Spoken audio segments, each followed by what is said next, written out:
I can't remember how old I was, but like, you know, I didn't have lots of things to do outside school and stuff like that.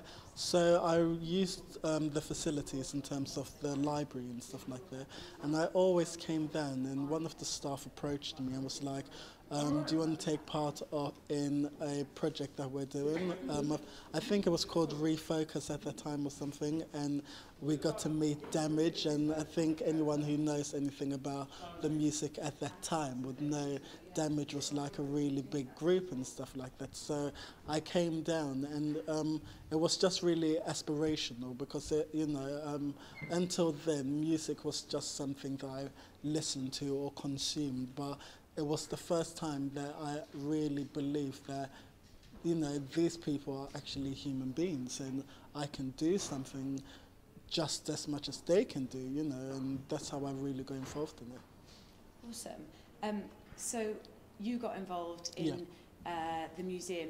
Was it about the borough? Do you think it's important for young people to get involved in their borough? I do, because I think it's, you know, to know where you're going, you need to know what you've come from and all of those stuff. And I think apart from that, it's very important to engage with all of, you know, the things that are relevant to you, because if you don't, you know, there's so many cuts going on, you know, if you don't engage with these things, it will be seen as they're not important. So to me, it's very important to engage with things because there's like a world of resources available to you if you just tap into it, if that makes sense. And has Hackney influenced your music? Do you know what? I'm not going to lie. I called the album Made in London because I'm so influenced by the area, the sound. When I was growing up, that area was a bit rough around the edges, and it's become such a aspirational area. Like, I love Hackney because it's just such a mix, you know, it's the epitome to me of what London is about, because you get so many cultures and you get so many races, and that's what influenced my album, just the roughness, the rawness of London. It's just something, however rich or poor you are, there's something about London, the energy of London that can't be replicated anywhere else, you know. So what sort of themes do you work with? In terms of music, I work with hold on, let's start that question again, because I didn't say something nearly, do you get what I'm saying?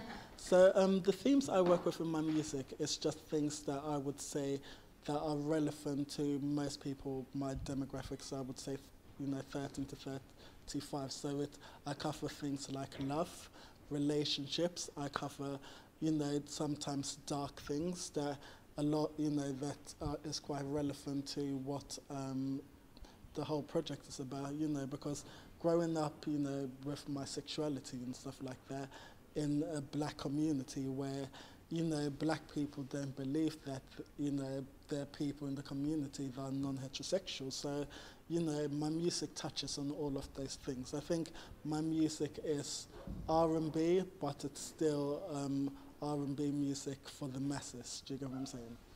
And what sort of themes did you encourage the boys to work with? Obviously, they're younger, you know, they don't know so much about love. Yeah.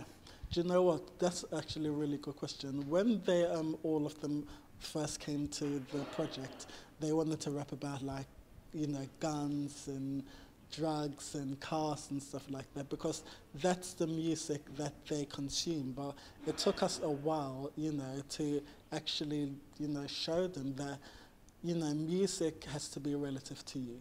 Do you get what I'm saying? So if that's what your life is genuinely about, which it wasn't in their cases, but if that's what your life's about, you know, you need to talk about it. But if it's not relative to your life, then, so we got them, you know, writing a letter to the government, and we were like, what are the issues that affect you? And they were like, we don't have this, we don't have facilities for this, or somewhere we can go after school. And then we further pressed them to be like, so if you had these, what would you do with these?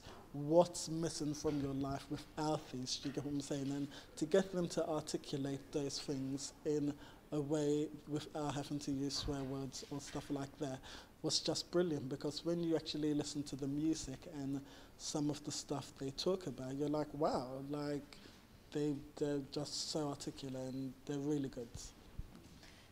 What was it like working with them?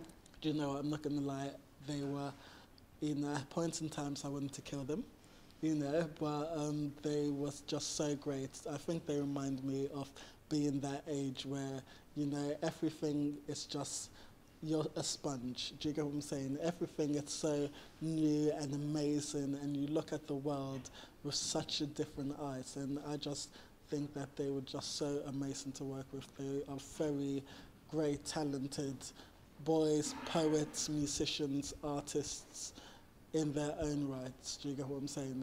And, what was really crazy to see is that if they applied themselves in terms of their lyrical content at school in the way they did, I think, the sky's the limit for a lot of them.